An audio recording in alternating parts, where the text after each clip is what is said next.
Hello and welcome to Hot Topics from the Soul. I'm your host, Dr. Valerie Parker Hagan, and I have my co host with me. And good evening, Dr. J.R. Thicklin, and I'm excited to be with you again on today because this is the last Tuesday before we embark upon Father's Day. We finally get our day of the year, and we're going to acknowledge fathers, we're going to celebrate fathers, and we're going to just do all those things there to not only to, if you would, to encourage fathers, but to just give them some honor that where honor is due. Absolutely, Jay. I'm so excited. You know, I love my kings and I honor and I salute you. And to my king, Alex Hagan, I love him dearly. And I respect those men that are standing in the gap, being our protector, being our shield, being our provider, being the fathers to our little ones. And we have a special guest tonight. I'm so excited because, anytime we have one of our kings on, I'm ecstatic about that. Absolutely, absolutely. And Dr. Val, I tell you, this special guest that we have on tonight, I've had the pleasure of knowing him now, probably I'm quite sure over 15 years, and somewhere in that neighborhood, if not more than that. And it's none other than Dr. Charles Woodard. Now, Dr. Charles Woodard, one person said that's a cool psychologist. That's the name they give him because he is a psychologist. He is a community and clinical psychologist. Dr. Woodard is a forensic examiner. He's a mentor. He's watch this. He's a certified gentle coach. I love that. Certified gentle teacher. He's worked with not only Head Start as a coordinator of services for families, but he's also worked with special needs, and he's been a federal reviewer. He's worked inside of working with clients with special needs, and he's a man that have traveled this country doing many seminars and many trainings dealing with fatherhood and dealing with men's health, both mentally and emotionally. And the thing I love about Dr. Woodard, he's always involved with anything dealing with community and family and schools. He and I had the opportunity to serve together on the board at Elect Grove, there with their foundational board, where he is still the president and the chairman. So I want us to just give him a big welcome tonight, our friend, Dr. Charles Woodard. Good day, sir. Thank you so much for joining and coming to Hot Topics from the Soul. Hello, hello. Thank you very much. I love that glowing introduction there, Dr. JR, uh, even though I wrote it. Well, you wrote it because Spoken like a true king. you wrote it because you lived it. And one of the things I could say is this, and I'd even say enough about you being the founder and CEO of C Consultation. But, in encountering you many years ago, it was so refreshing to find another brother who shares such a passion about fatherhood, about the state of men and the ideology, because we as fathers, depends on which side of the track we come from. We get a lot of flack, and other times there are very confusing messages about being a father. But tonight we kind of want to focus on fathering. Really is a gift, and we really want to kind of dig into that it is a gift, and in spite of all the other crazy things that are said, it's a gift, it's responsibility, and I consider it also a privilege. Absolutely, absolutely a gift. And and we have to realize that and understand that it is that gift that we've been given. And as fathers, we have a large responsibility to live up to being a father. And it's more than just birthing a child or being a seed from which a child come from. It's about loving unconditionally your children. It's about being a role model to your children because children actually learned how to be from watching their caregivers. Right. Mm. So fathers have an absolute tremendous important job in being the right kind of role model for our children. And if you want to know how you're coming across, let them play mom and dad. Oh. Okay. And you see you. And do you like what you see? All right. As fathers, we gotta be respectful, we gotta be loving, we gotta be caring. We have to exhibit that self-control. And that involves showing our children how to be that person. And then as they grow older, they then will start demonstrating and exhibiting similar behaviors. Wow. That's how they learn. And how a child learns to treat his future wife, watch how the father treats his mother. Wow. He learns from Absolutely. that. He learns from that. I want And to ask a question to you, yes, men, and go then ahead. I'm going to pop up because I want to kind of like stir the pot a little bit. So, what I want to know is, do you, as fathers, know the admiration that a child has for you or feels for you being a male figure, dominant figure in their life? Do you know or acknowledge that exist? Unfortunately, too many of us don't, and we should, because the role that we play, they look at us as idols. They look at us as role models. That's who we are to them. And that's why it's so important that we be the good, appropriate role model and idol for them. And know that they're watching us every step of the way. Every step of the way. Now, some of us do recognize and realize that. And we accept it, we love them unconditionally, and we let them know in the ways that we treat them, the ways that we talk to them, the way we touch, the way we look at them. They know, okay, dads care about me too. Thank you, Dad. So that's important. Yeah, Mhm. it makes a big difference. I'll say for me, I recognize that I was very important and I touched my children's lives at a very early stage. And one of the reasons was this, and I often say this and very transparent about it, is the fact that when I went through divorce and my kids had to go through that, I had broken a generational I had broken by getting divorced. I had broken a generational, if you would, stay. My dad and mom was together their whole entire lives. I didn't come from that type of background, so now I'm encountering upon something that I was not familiar with, and I never forget because my dad meant so much to me that when I got divorced, man, listen, I didn't want him to know. As a matter of fact, my Mm, mom knew, but I didn't want my dad to know. I avoided my dad telling him. My mom would call me from Alabama. We get to talking and everything. Then I'll say, "Well, how's Dad?" She go, "Oh, he's right here on the phone." Johnny, oh God, I didn't want him to come to the phone because I knew he was going to eventually ask, "How's the family?" mhm, And finally, one day, I just had to eat it up, and I had to let him know that we were no longer together, we were divorced, and I didn't know what would come out of his mouth, but he was encouraging. He said, "Listen," he said, "Son," he says, "Listen, things happen." He mhm, said that you have to move on and be the best father that you could be inside of this. And it was at that moment there that I made up in my mind. I may not be able to brag and boast his record, but I mhm, can definitely say from this point on, I'm going to be the best father that I can. And that became my mantra. And it became so much of a mantra of mine that I understood. I learned about sacrifice. I mhm, learned about compromise. And mhm, I even went on to, as I began to try to juggle real life experience, I went on to begin to take courses and trainings about fatherhood. mhm, Went through mhm, the National Fatherhood, if you would, initiative, certification, training, National Center on Fathering, because those things opened up a big world to me, and it helped me become a better dad. And so mhm, that became my, if you would, my launching pad. And mhm. for that reason, man, listen to me. There's no greater calling for me than being Yes. a father. Absolutely. And you love it when you see the little ones saying things like, I want to wear this like dad wears it. I Yes, want my hair cut like dad yes, hair cut. All right. yes. He has on a tie. I want a tie like him. Mhm.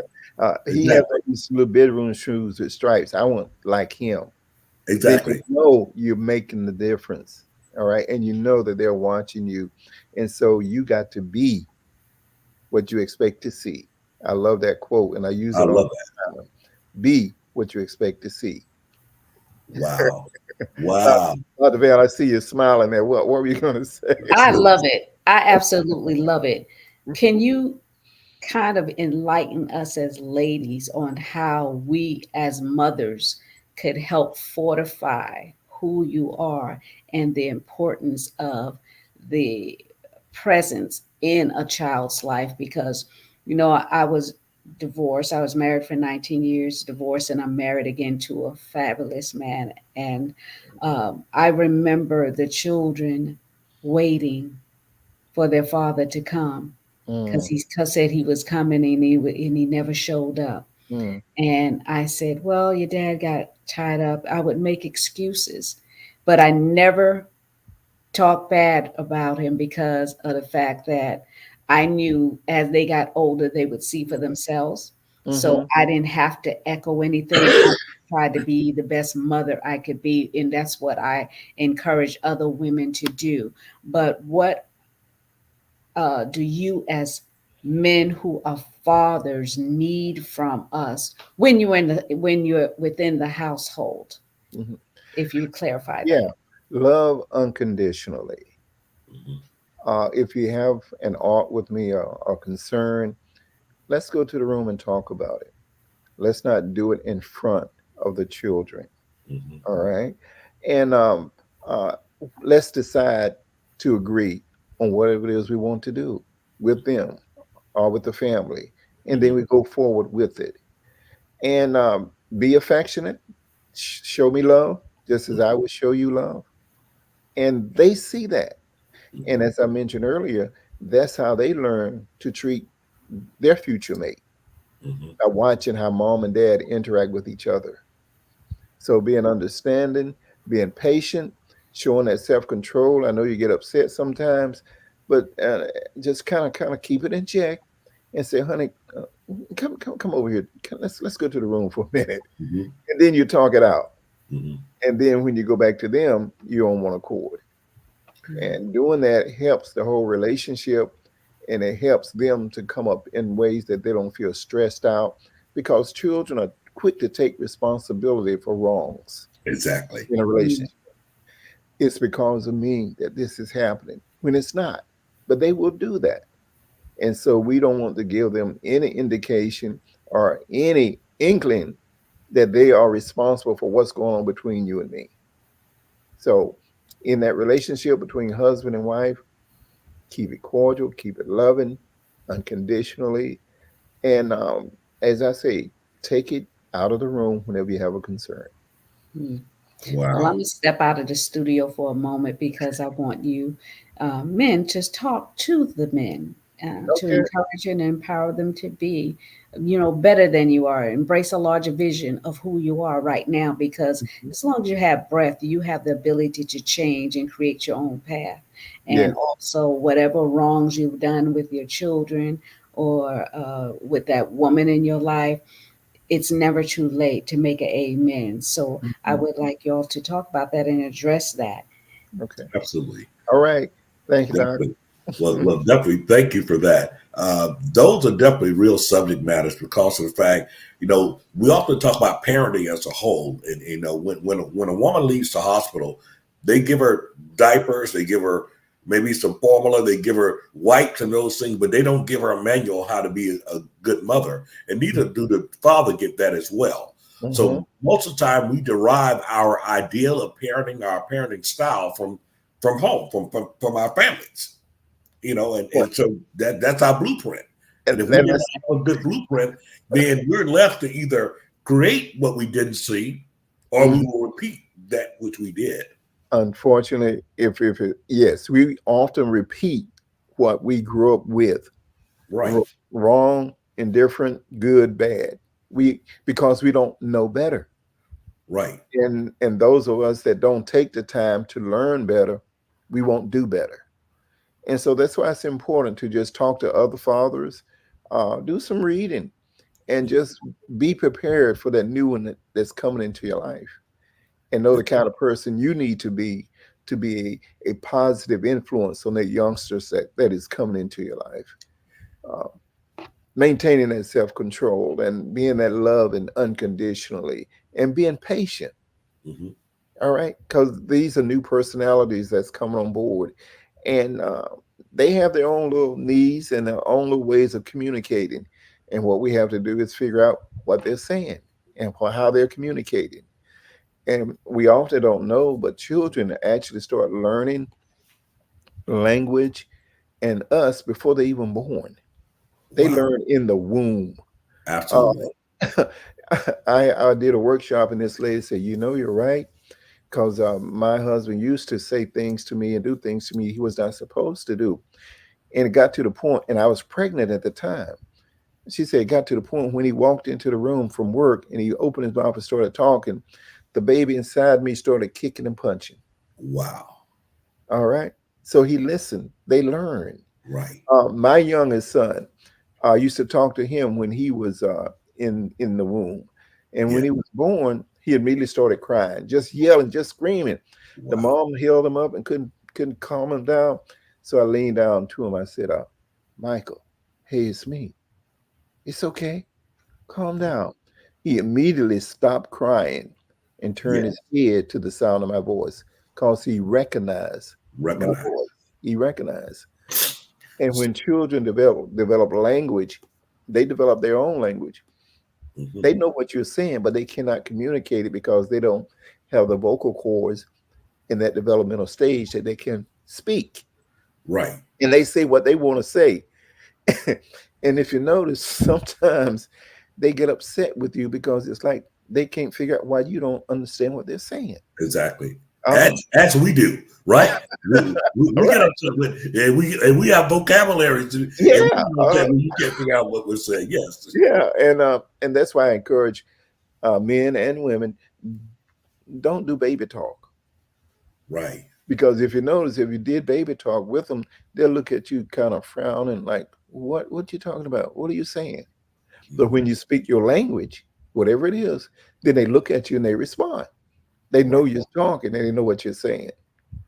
I think that's a powerful thing that you said, Doc, because the fact what you prove is that fathering doesn't begin when the baby necessarily enters into the world outside. Fathering actually begins even while the baby is being carried, which speaks Absolutely. to the which speaks to the fact why it's so important to be there during the process, to be there.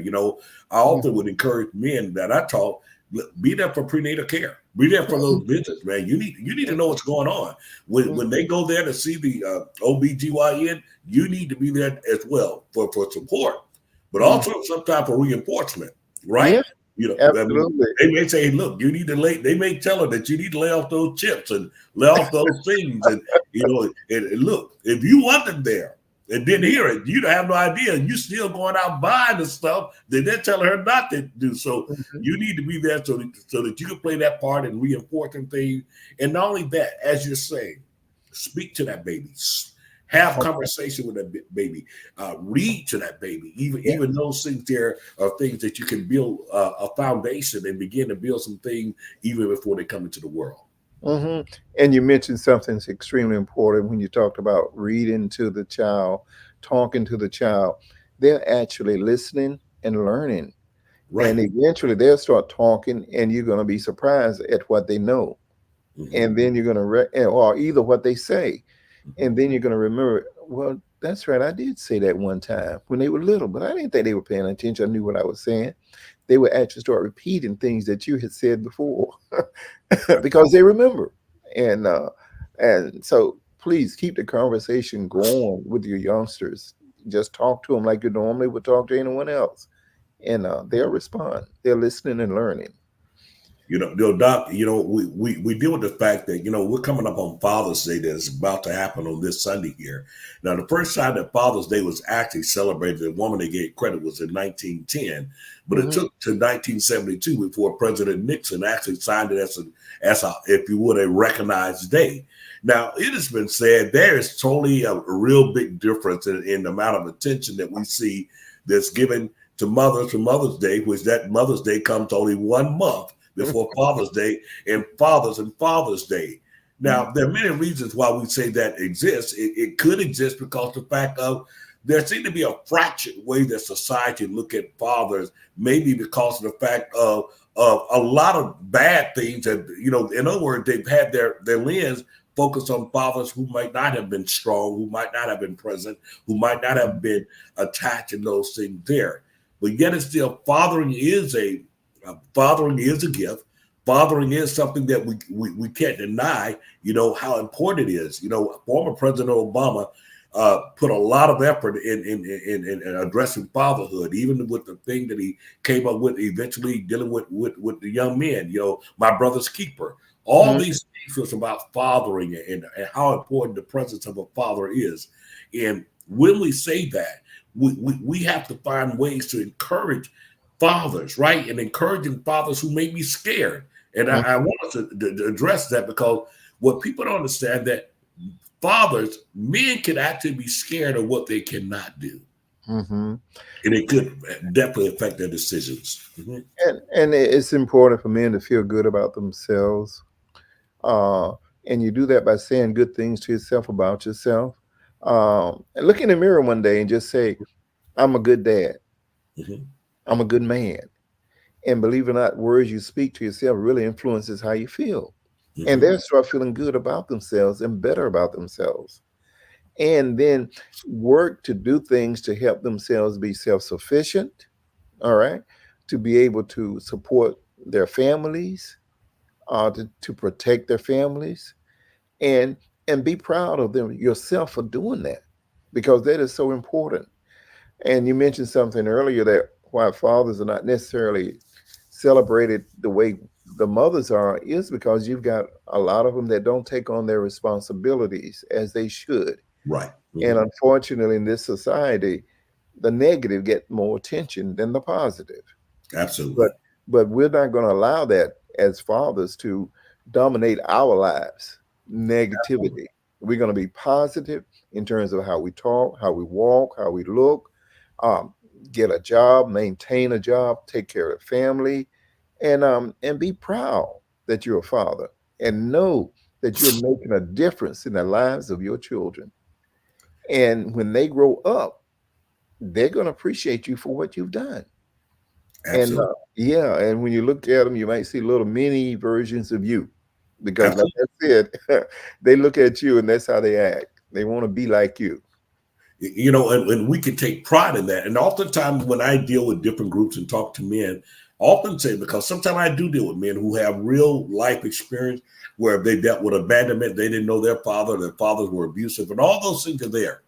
But I often say to them, let's not use those things as our excuses of going forward. Let it be an explanation of that may be where I've come from, but that doesn't mean that's who I am and Yeah, where I have to go. And yeah. so, in moving forward and encouraging fathers, one of the things I like to say to them is this: understand that they have an opportunity to recreate the narrative. They can recreate their own narrative as they go forward with their children. But it starts with this big word, boy, it's a curse word in some circles. It's called responsibility.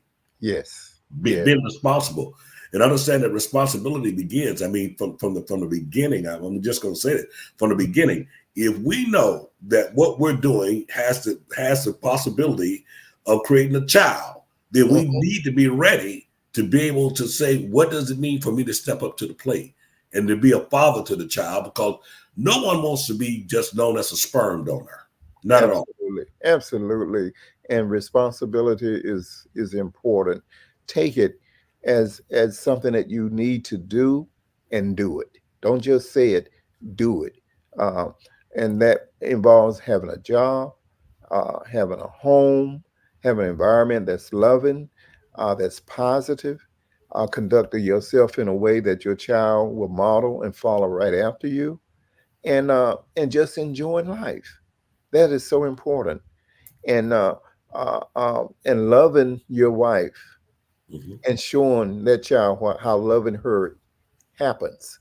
Because hey, as I said earlier, that teaches them how someday to teach their own wives. I mean, and to love their own wives rather. Just Yeah, watch you. So it is key. Take that responsibility serious, because eventually you're going to have a child that's going to be successful. exactly. All right, prayerfully successful, Mhm. based on what you've taught them. You've heard say train the child when they're young, when they grow older, they will live the same. That Mhm. is so true. That is so true. Now understand though, sometimes they may not do it right away, Mhm. but they be listening to what you be saying. And Exactly. so don't give up hope if they don't do exactly what you think they should be doing when they do some things. Don't give up hope. Keep it moving. And we have to be encouraged. And we talk about the intact home, but it becomes even more challenging when the home is not intact. Meaning the fact, okay, here it is, a person impregnated someone, they were never together, couple, married, or whatever. And now I've got to parent, I've got to father outside of those normal constraints. One of the things that has to happen in this case here is that we have to have a guide. What guides us? The responsibility of fatherhood does not change simply because the fact you're no longer together or because of the fact that you're not in a home. Correct. The responsibility of fatherhood continues on because of the fact the responsibility is there. So one of the things I like to talk about is this, that one of the greatest ways that a man could ever show their kid something about positive fathering is regardless, is that they got to still love their mother. They still got to love their mother. They still got to entreat her with respect. They still got to acknowledge who she is. And be those things that they need to be to them, because those things there are the things that gives them the blueprint on who to be and how to be it. Right. And that love has to be unconditional. Absolutely. You cannot.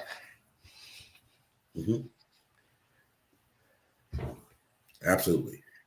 Yeah, you cannot be this way one day, and be another day. Absolutely. You have to be consistent in terms of how you conduct yourself with that mother. Yeah. And love that mother unconditionally. It is the consistency. And so one of the things that we often say, and I know that you do a lot of trainings across the country, and we both get a chance to do a lot of trainings, and one of these days we're going to get a chance to do something together here across the country. It's one of the things that I often say to fathers is that you also have to have a vision.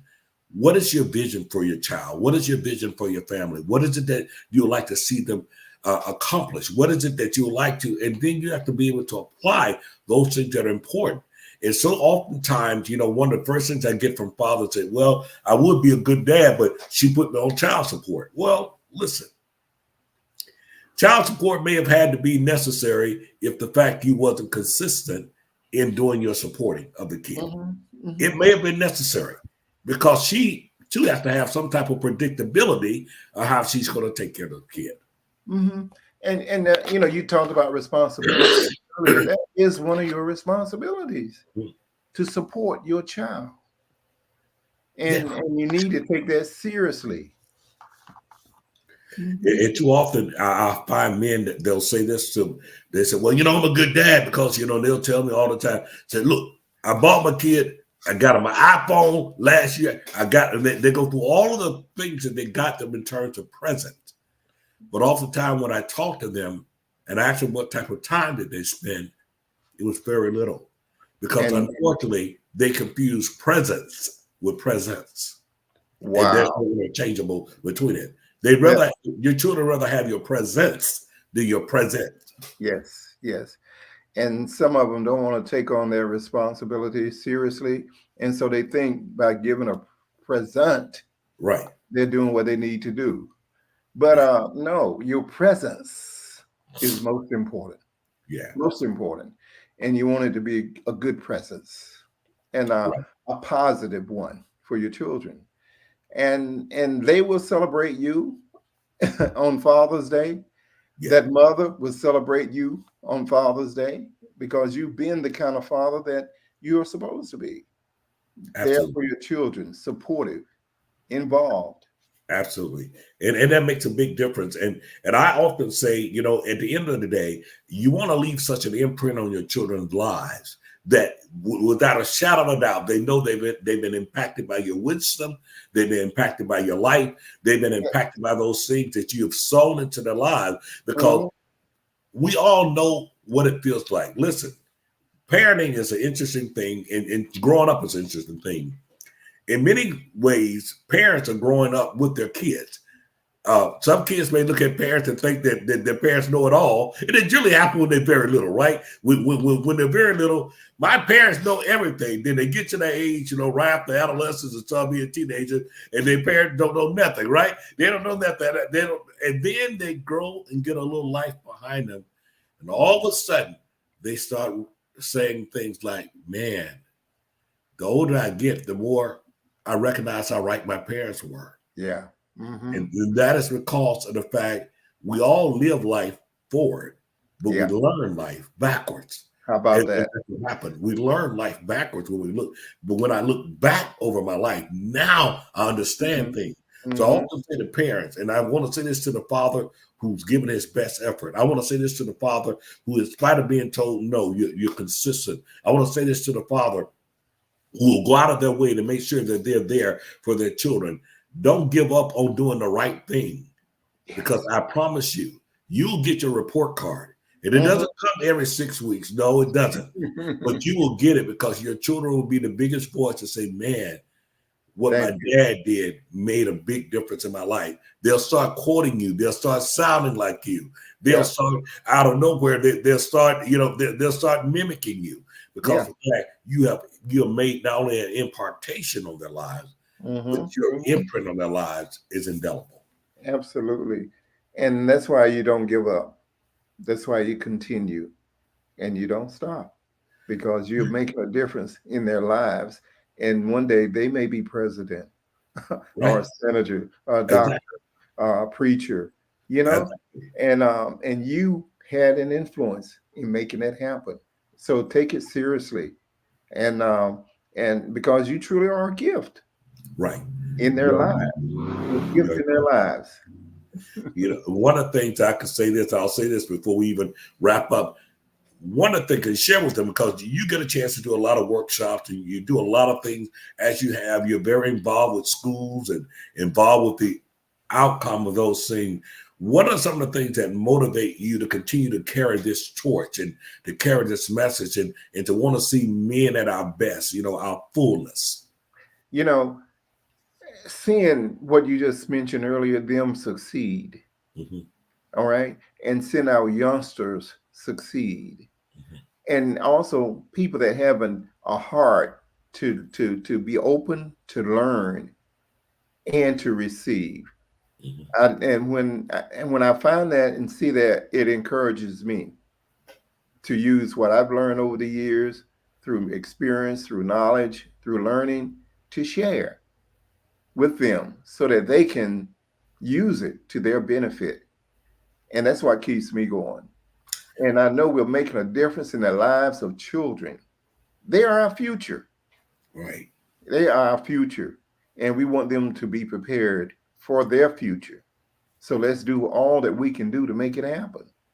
Yeah, absolutely. Well, Dr. Woodard, one of the things that I said that continues to keeps me going, and I teach this everywhere I go, is I think about the word legacy.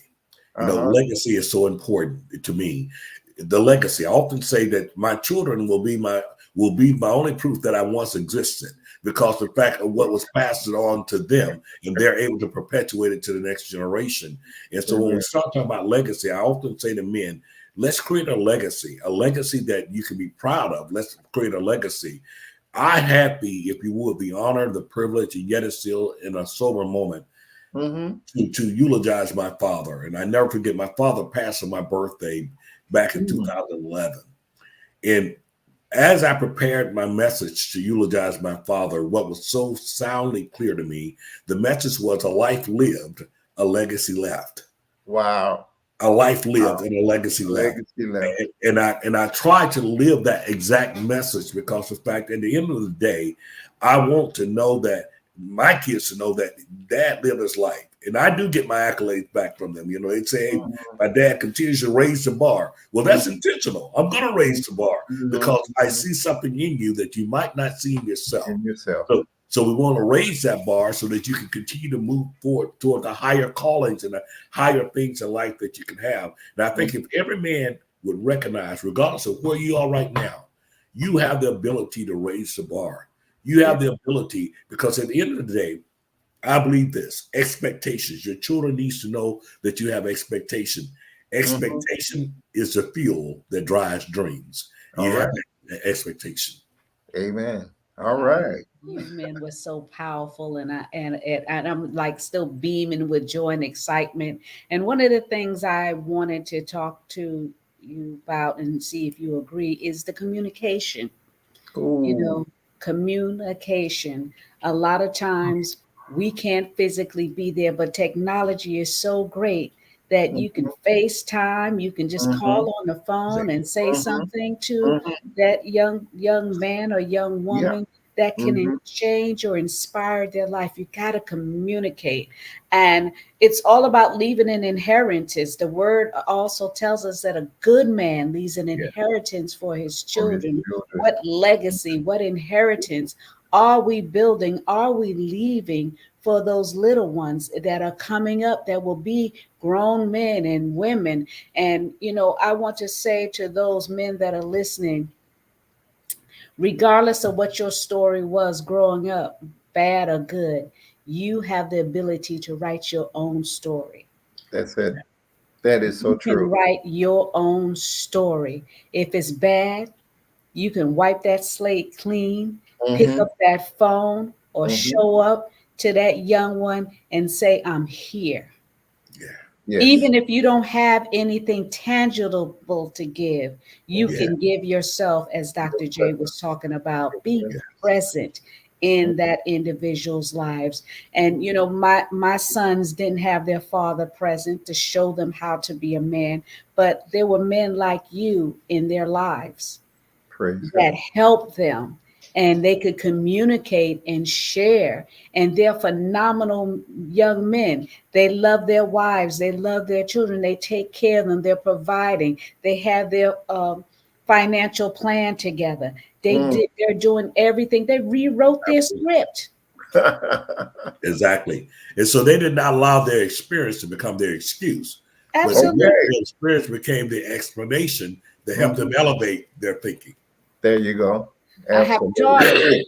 I want my daughters. I train them. Okay, this is how you have to be a wife. This is how you have to be a mother. Communication. Hmm. Hmm. You And communicate. Don't assume right. that young people know what to do. Hmm. They're grown folks that don't know how to cook. Men and women don't know how to cook for themselves. They Uber Eats. Yeah. Hmm. And you talked about communication, and you do it verbally, but also non-verbally. You can communicate. As my Exactly. mom used to say, actions speak louder than words.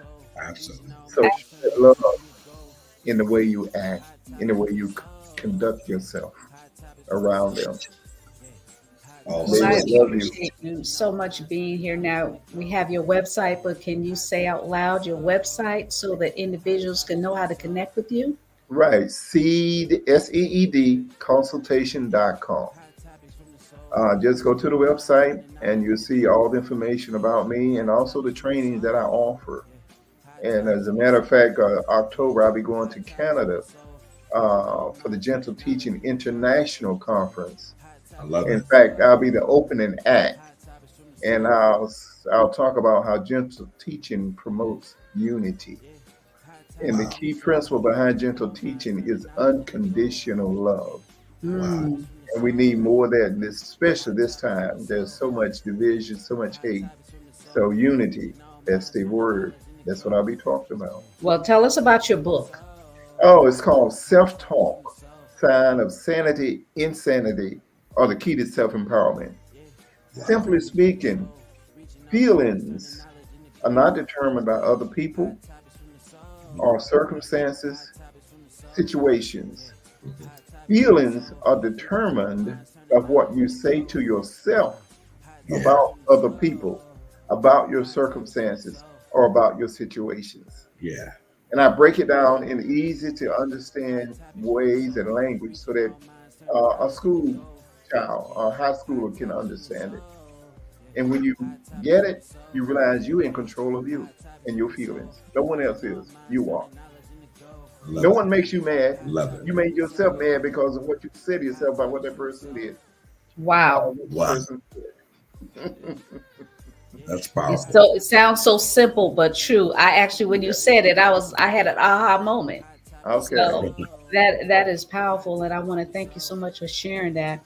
And those of you that are listening in, if you know a man or that is a father or want to be a father, a husband, share the show. Share hot topics from the soul. And we thank you, Dr. Charles Woodard, for joining. Thank you for Dr. having J, me. greetings to you, and I wish you all a happy Father's Day. Thank you. Happy You Father's too. Day to all the fathers out there. All And right. don't forget to subscribe to Hot Topics from the Soul.